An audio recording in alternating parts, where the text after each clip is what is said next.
have audio now? What? Any microphones? Itamar, you want to see if your microphone works? Hello? His works. All right, everybody. So we're up and running, so let me introduce Itamar, who's going to talk very quickly about all these topics.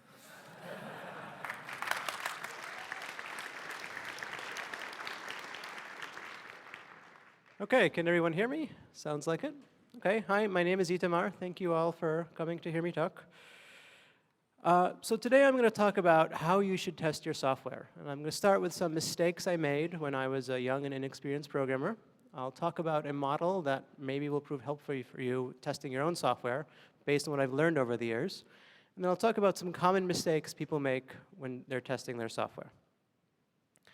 So how should you test your software? When I was a young and inexperienced programmer, I basically just did some ad hoc manual testing. So I'd develop a web application or some sort of GUI, and I'd click around and make sure things seemed to work. And if my clicking around showed no problems, I would ship the software. And over time, I discovered this approach had some problems. I would end up shipping code that was broken. Or even if I tested enough manually, the code that I'd written that worked when I tested it eventually would break later on. And so I discovered over time this wasn't the best approach to testing. Later on, partly working on the Twisted project with Glyph, who spoke before me, I learned a different way of testing software. And this method was automated testing with a goal of 100% coverage of all code paths through your software. And in some ways, this was an improvement over my previous method of testing. But over time, I discovered that this approach also had problems. So for example, there are things that automated tests will not catch. And there were cases where I would end up changing my code, and so I'd have to change a test, and I'd change the code again, and I'd have to change the tests. And some of the time, the automated tests are really helpful, and some of the times, it felt like I was just wasting my time when I was writing these tests. And finally, the goal of 100% coverage has its pluses, but it also has its minuses, and you will often find yourself trying to test something that isn't really amenable to testing. You'll end up writing really brittle and not really that useful tests. And the problem with both of these answers, ad hoc manual testing and 100% automated test coverage, is that they're inflexible. They're a single answer. They don't give you any options. They don't give you any choices. And the real answer to how you should test your software is that it depends. It depends on your situation. It depends on your goals. So if you're writing a video game, you're going to test your software very differently if you're writing a medical device. If you have hundreds of thousands of users, you're going to test your software very differently than if you have no users. And so really, there is no one true answer to how you should test your software. It all depends on the specifics of your situation. And I could leave it at that, and I could just walk off the stage, but while this answer is correct, it's not a useful answer. And so today, I'd like to share a model that I think can help you answer the question of how you should test the software in your particular situation. But in the end, this is just a model. It's just a series of suggestions. And the real answer is always, it depends on the specifics of your particular situation, your particular software, your particular goals. And so the model I'm going to be going through has 4 different kinds of testing, and I'm going to go over them as I go through the talk. So I'm not going to focus on them right now. But it's worth noting the 2 dimensions of this model. The top and bottom, the 2 halves, are 2 different kinds of tasks you do when you're writing software. The top half is learning. In order to know what it is you're going to build, what your product is for, what it should do, you need to learn. And there's forms of testing that are oriented towards learning. And then once you've learned what you're going to build, there's a second half, the bottom half of this model, which is actually building something. Now that you learned what you want to build, you have to go and build it. And there's forms of testing that are more oriented towards helping you build your software. And left versus right is 2 different ways you can test your software. You might have automated tests, like unit tests, for example. But you also might have a human being testing your software, doing manual QA or code review, and other forms of testing I'll talk about. And I'll go into each of the boxes and go over this in more detail as I go through the talk. And to help explain this model, I'm going to give the example of a new company, a startup. Let's say you are starting a new company. You have no product and no users. You're starting from scratch. But what you do have is an idea for a product. You've decided that you have a better way to help people prepare their taxes. It's not very exciting, but you think it can make a really good business. But before you spend the next 6 months or year or 5 years of your life trying to build this product, it might be worth knowing if this is a good idea. And the way you can do that is by testing that idea. And so a common methodology for startups these days, lean startup, which I have to admit is not my favorite methodology, but it has some useful ideas. And one of those is the idea of a minimal viable product. And so the idea is before you go and spend 6 months or a year building a full-fledged product with all the features that you think you need, something that you can actually go and sell, you want to build the smallest possible thing that you can, the minimal viable product. And the goal of a minimal viable product is not to be used by users. You're not writing it for your users. You're writing it for yourself so that you can learn something. And what you're trying to learn is whether or not you're going to actually get any customers, where anyone cares, whether your idea is any good.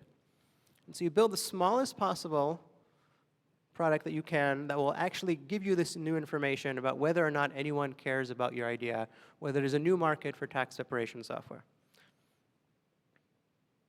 So you start with your idea.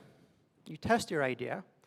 And let's say that your minimal viable product, which you showed to people, was hugely successful. Lots of people liked it. Lots of people really want to use the real thing. And so now you've learned something new about your users. First, you learned they existed. Like, you learn that there are actually people who will use your software. And that's a really useful thing to know before you build a new product. But you've also learned something about the requirements for tax preparation, the specific situations that most people have. You now know more about your users than you did when you started. And so what you've been doing at this point is a form of testing. You are testing your business idea. You're testing your product idea. And the goal of this testing is to understand your users. And that's the first box, the top left quadrant. And the goal of this form of testing is to learn something. That's why it's in the top half. And it's a form of testing that can only be done by actually involving real human beings. You need to interact somehow with real users, with real people, in order to know to understand your users. You can't build a software model that will tell you whether a product will succeed, whether it'll get customers. And so, having come up with an idea and tested it, you've learned about your users. And now it's time to actually build your product based on what you've learned. And so what you're going to do is you're going to create a specification. You're going to create a set of features and requirements of what it is your first iteration of your product is going to do. And then you're going to go off and you're going to implement that specification. And your product specification might be very vague. Like, it might just be a very general statement about what you're trying to achieve. And that can be fine. It might be very, very detailed, depending on what it is you're trying to specify. It might be very high level. So you might say something like, users can file taxes using our software for this particular set of tax circumstances. Or users can sign up. Or users can pay us for a service. And those are very high-level requirements. And as you flesh out your design, as you start writing code, your design is going to get more and more detailed. And eventually, it's going to get down to the level of, we're going to have a library that helps you calculate taxes as part of internal implementation of our product. And we're going to get down to the level of specification of functions in your code. So this function takes the income and deductions for a particular person and spits out the answer of how much taxes they owe. And so you have a high-level specification, you have a low-level specification, and everything in between. And now you have a new goal for testing. You want to make sure your software is correct. In between what you set out to build, the specification, what you actually build, there are inevitably going to be mistakes, slip-ups, things that go wrong. Maybe the specification was too vague. Maybe someone forgot something, mistakes happen. Your software is never going to be an exact representation of your specification. There's always going to be gaps. There's always going to be things that are not quite right. So you want to make sure by testing, you want to test your software to ensure that users can actually file their taxes, that taxes are actually being calculated correctly. And if you're going to do this, automated tests are not actually that helpful. Automated tests can't prove that your software is correct. An automated test, a unit test, for example, can say, for these inputs, I get this output. For this income and these deductions, I get this number in owed taxes. But that automated test, that unit test, let's say, does not tell you that you're calculating taxes correctly. All it's saying is that you consistently get the same results for the same inputs. An automated test can't tell you that users can file taxes. It can tell you that if someone clicks on a button, they get shown a particular text on the screen, and so on and so forth, if you have an automated test for a user interface. But that doesn't tell you that an actual human being can file their taxes. All it says is, if you click on this button, some text is displayed. On the other hand, a human being can actually understand your code. A human being can actually understand what the software is for. A human being understands your user interface. Human beings provide meaning. And so you can hire a tax accountant to review your tax calculation. Maybe you look at your code, maybe look at the inputs and outputs of sample calculations. You can do some manual QA where you actually try to use the application and file taxes with it. You can ask a colleague to review the code you wrote to make sure that the code that you wrote is actually the code that you intended to write. And all these things require human testing. This is the second form of testing that you might want to do in your product. It's in the bottom half of the model, so it's about helping you build your software based on your specification, based on what you've learned. But it's still on the left side because it's still testing that involves human beings. If you want to test for correctness, you have to have a human being in the loop. Only a human being can provide meaning. Now, human beings are adaptable. If you change your user interface, if you move the menus around, if you change the text on the button, show the new UI to human being who's used the old UI, the human being might complain a little, but they'll figure out how the user interface has changed. Because human beings understand, and so they can adapt. The flip side of this is that human beings are really bad at details. We will gloss over small changes. Our brain will fill things in. There's probably a spelling mistake somewhere in my presentation that my brain has just hidden from me, and you're all going to see. And on the other hand, computation is brittle. Computation can't adapt. If you change your user interface enough, an automated test for a user interface is going to break. It's going to say, I can't find this field, I can't find this button, I don't know what to do. It's going to throw an exception. The flip side is that computation runs consistently. Every time you run your software, it will do the same thing over and over and over again, the exact same thing. Human beings are slow and they're expensive. Hiring a tax accountant every time you change your code is going to slow down your development and cost a lot of money. While writing software still involves humans, once you've written some software, computation will run quickly and cheaply. It doesn't really cost you much money to run your test over and over again, and they'll run much faster than a human being can test your software. And so when you want to prevent change, you need automated tests. Now, when different parts of your products will stabilize at different points in time. So, for example, your tax calculation is going to change once a year when the new tax code comes out. And so as soon as you know that your tax calculation is correct, you want to write some automated tests. You want to write some unit tests to make sure that your tax calculation doesn't change when you change the code. You want the tax calculation to stay the same. However, if you're redoing your user interface once a week, automated tests don't really help you because the automated tests are there to prevent change. And if you're redoing your user interface once a week because you're still in the prototyping stage, you don't want to prevent change. You are changing it constantly. On the other hand, if your user interface is stable, automated tests can be helpful in making sure your user interface doesn't change when you change your code. It doesn't regress, you don't introduce bugs when you change your code. Now, preventing change has costs because every time you have to write the test, first of all, which is fairly obvious, but also every time you change your code, you have to rewrite your tests. And because different parts of your code stabilize at different times, you'll have parts of your code that aren't stable. And if you write tests for those parts of your code, you're going to have to, every time you change that code, you're going to have to write tests. And those costs are going to add up. So implementation details, private implementation details, always told not to test them. And the reason is you don't want to have the cost of maintaining tests that you're going to have to be changing anyway. You don't want to prevent change in your implementation details. You don't want to prevent change in a prototype.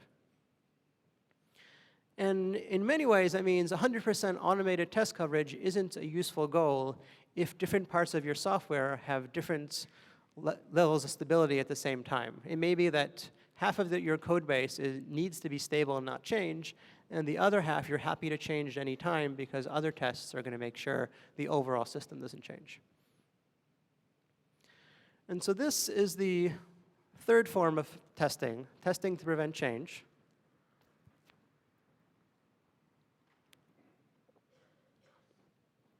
And again, it's the bottom half. It's helping you to build your software, to build software that doesn't change in ways you don't want it to change, make sure tax calculation stays the same. And it's a form of automated testing. And so far, you've learned from your users by building a MVP, a minimal viable product. You've built the first iteration of your product. And now you want to learn some more about your product by actually putting it in front of users, putting it into production, seeing what happens when people use it. Now, what happens when you run your software in production? It crashes. And so, for example, our AV system failed after I plugged my laptop in. It's probably not related, but I also had an AV failure in my test run at the Boston Python meetup, so maybe it is my laptop. And the issue is that software quickly becomes too complex to comprehend. There's too many moving parts, too many ways in which the real environment, the AV system, is not the same as a test environment, the AV system in the speaker room. Too many ways, too many different inputs. You can't really predict in advance how your software is going to run.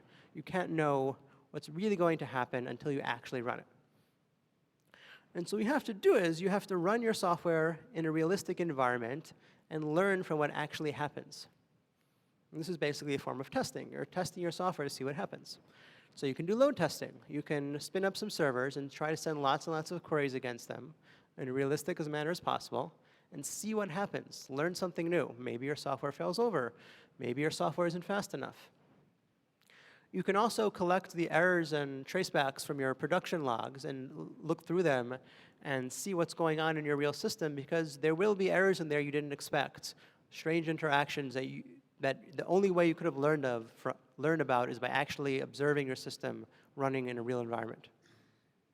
And this is the fourth form of testing. It's a form of automated testing. It's on the right, because you really don't want a human being doing load testing. You don't want someone hitting refresh on the browser as quickly as possible to do load testing. You don't want a human being manually extracting stuff from your logs. Software is a lot better at that. But your goal here is to learn something new, learn how your software actually behaves when you run it in the real world.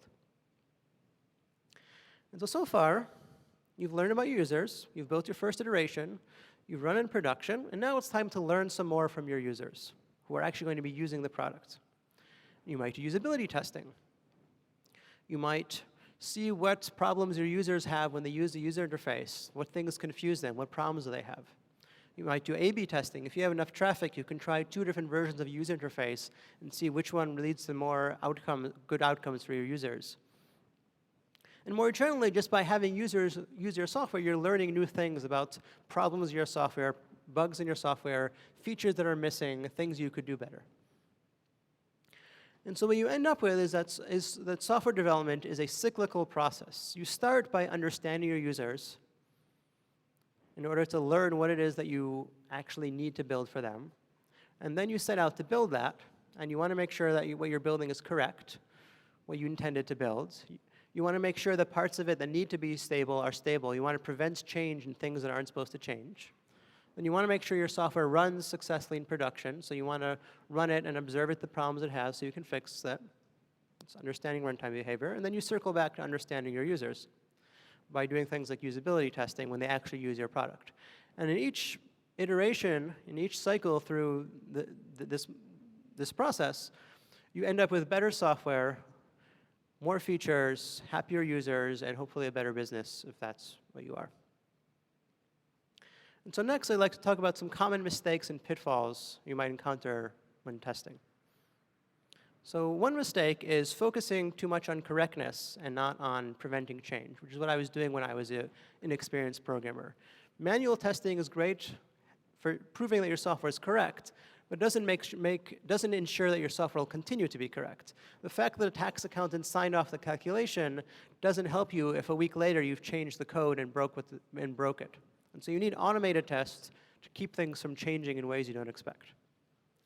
Another mistake is over-focusing on building and ignoring learning, going off in a cave and just building a product and hoping that it will be a success. You need that feedback cycle going back and forth between building and learning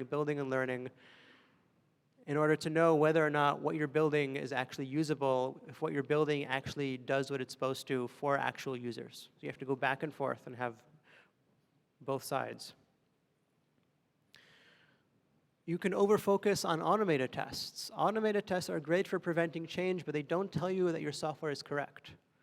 The fact that your tax calculation always gives the same results when you run it doesn't mean that those results actually match what the IRS or tax authorities want.